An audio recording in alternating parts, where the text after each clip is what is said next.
Alright, so this is Yeti Station over in Aurora, Illinois.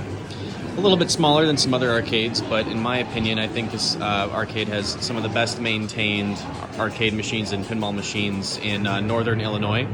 They got a lot of cool games here, a lot of cool stuff, so I kind of want to go around and show you guys everything. Starting over here, we got a Super Mario Bros. Super Mario Bros. Has always been kind of an interesting game for me. I always wanted one as a kid, but as I kind of learned to play more pinball, I don't really enjoy the rules too much, but it's an interesting Gottlieb. I often wonder what would have happened if Williams got the Super Mario's license instead of Gottlieb. Over here we got another Twilight Zone, and if you've watched any other videos on my channel, you know I own a Twilight Zone. This is actually my Twilight Zone. I have this here on location for people to play. I think I got really lucky with this one. The playfield was in really good shape. The decals were also in really good shape. I had to do a lot of work to it.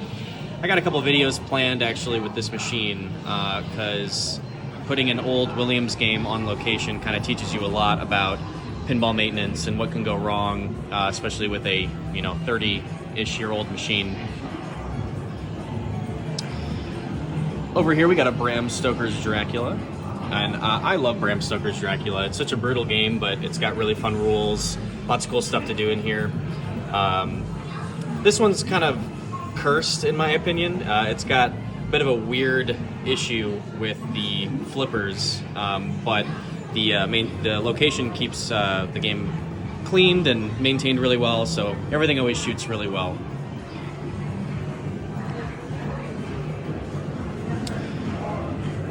Up next, we got a Game of Thrones Premium. I know some people prefer the Pro over the Premium on this one. Not many people enjoy the giant playfield kind of taking up a big portion of the playfield here, but I don't really mind it. I think it adds a lot, and it adds a lot of cool strategy to the game. This is a really good Steve Ritchie game, honestly. I think it's one of his better games. Lots of really cool rules here, lots of good shots. Up next, we got a Venom Pro. Every stern, modern stern here, is connected to Insider Connected, and they do also have a leaderboard, which I'll show you momentarily. So if you would like to play online, you absolutely can.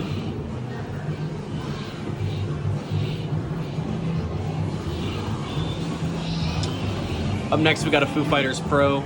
This is the Foo Fighters that I've been playing a lot on. I've played this game to death, and I still can't love it. I've got a lot of things to say about this game, but when it shoots well, it shoots well. Otherwise, I tend to have some problems with it, but maybe that's for a later video.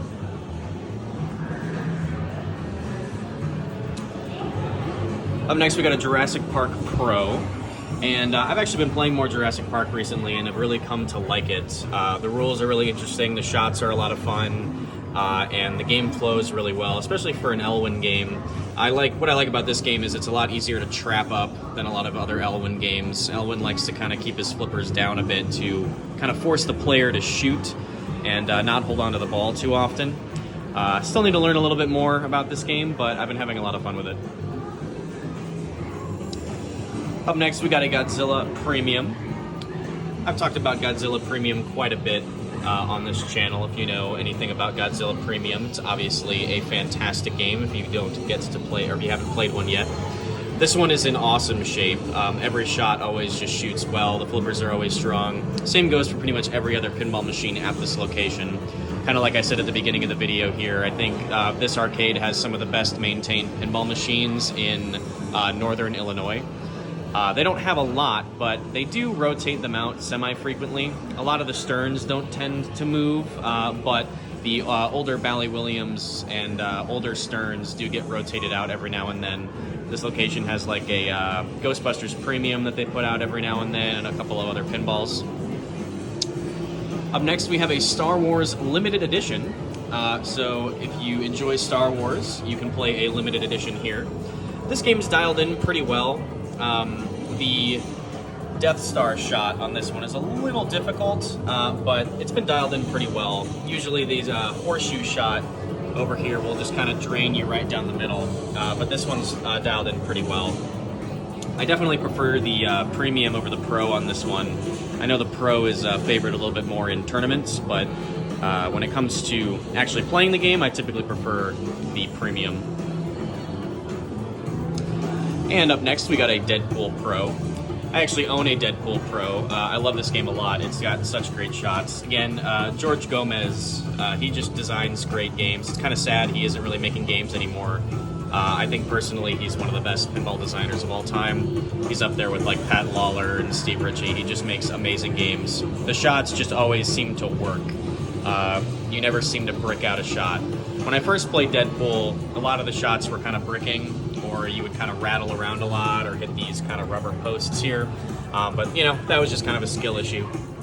I love the Katana shot and the Ninja Apocalypse combo. It's just a fantastic game all around. If you haven't been able to play one, you definitely should play one. Not really a game where you need the Premium on, in my personal opinion. And then up here we also have the Insider Connected leaderboards. These are reset monthly, so if you are a fan of leaderboards, you can come in every month and try to get your names up at the top. Like I said, I'll say it again, but every pinball machine here is always maintained amazingly. The tech here does such a great job of keeping these games in players' condition and tournament condition. They go through and clean them about once a week. They fix issues as they pop up, and you'll pretty much never run into any problems here. And if you do, they'll usually take care of it right then and there.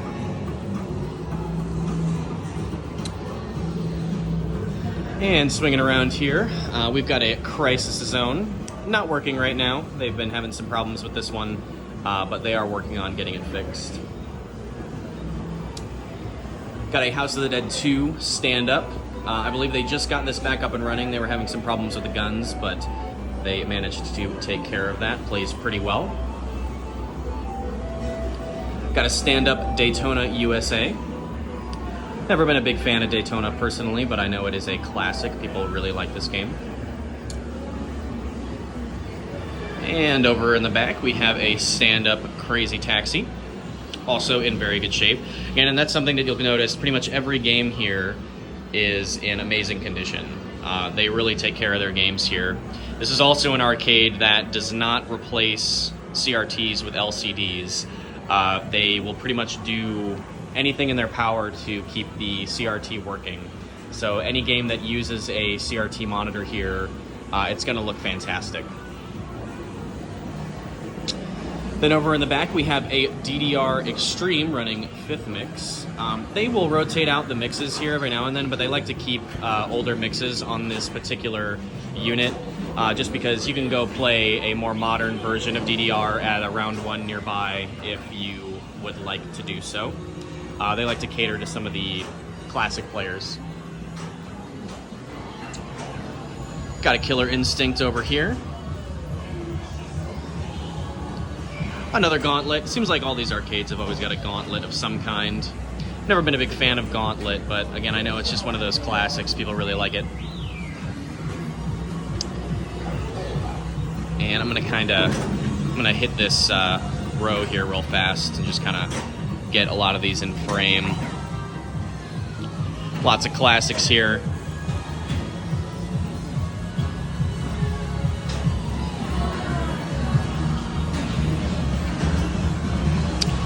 Some really cool, I always like to point this out whenever I see it, but this tapper has the stickers down here at the bottom on the taps.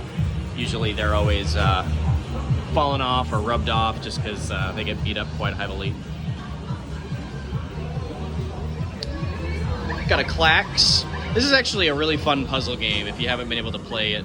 It's kind of an underrated gem in my opinion. I know some people really like it, but I don't hear too many people talk about it. You know, when you discuss classic arcade games, people don't normally bring up this game.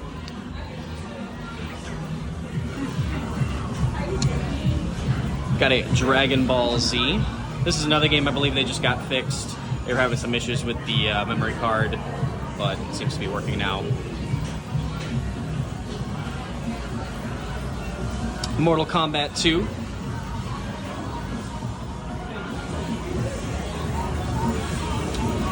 NBA Jam. Got a Turtles in Time. It's a little hard to see there. There you go. Original marquee. Pretty much any game that's on the floor here is going to be in an original cabinet for the most part. They try to keep everything as original as possible if they can. So I actually don't think this is accurate right now. I don't think the game that's in here is what is up there. I'll have to double check and come back around for this one. Got a Space Harrier here.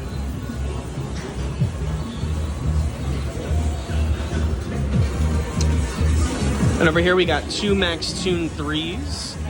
These Max Tunes are connected, and they both have working card eaters, so if you have a card, you can use it here.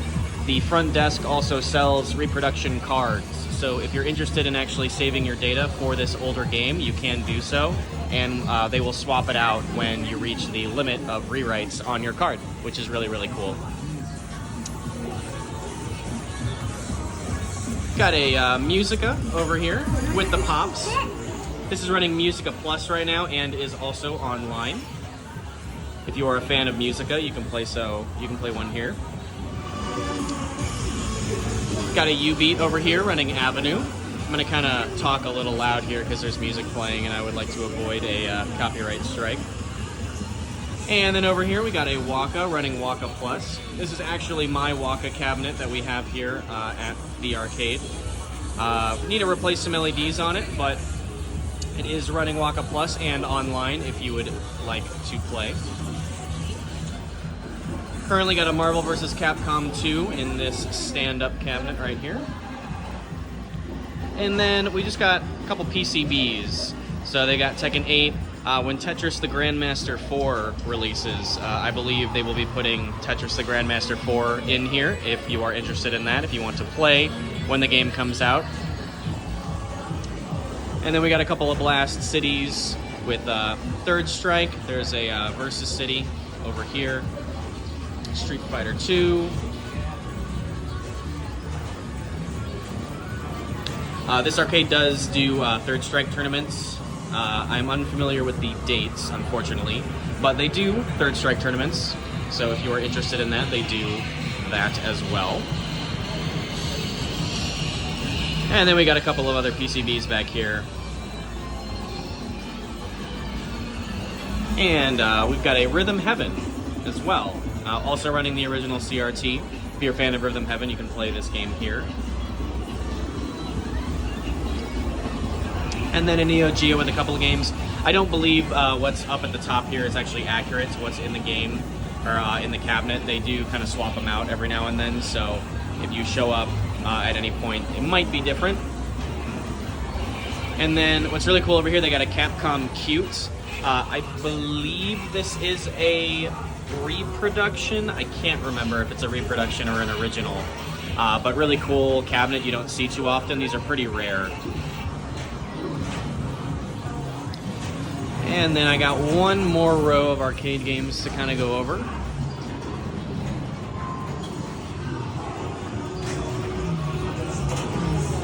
Got a Q*bert. This is pretty neat. Burger Time, Dig Dug. Got Donkey Kong 3, Donkey Kong, Mario Bros. Got a Fix-It Felix Jr. cabinet. Kind of cool. And a 20-year class of 1981. So yeah, this is a really nice arcade. Again, the people who run this place really care about keeping all of the games in good working condition. Everybody who's here is an arcade enthusiast that just wants everybody to have a good time. The pinballs are always in great shape. All of the games are in great shape. Again, a little bit smaller. However, this location is looking to expand, hopefully within the near future. So whenever the new location potentially opens up, whatever they decide to do, I will be sure to get a video of that. And again, if you're a fan of pinball, great place to play pinball. Personally, I think it's one of the best places to play pinball in northern Illinois. There's a couple of other arcades that I will be getting tours of that have pinball, but it's a little hit or miss. If you come here, you can pretty much guarantee that the games you play will be in great shape.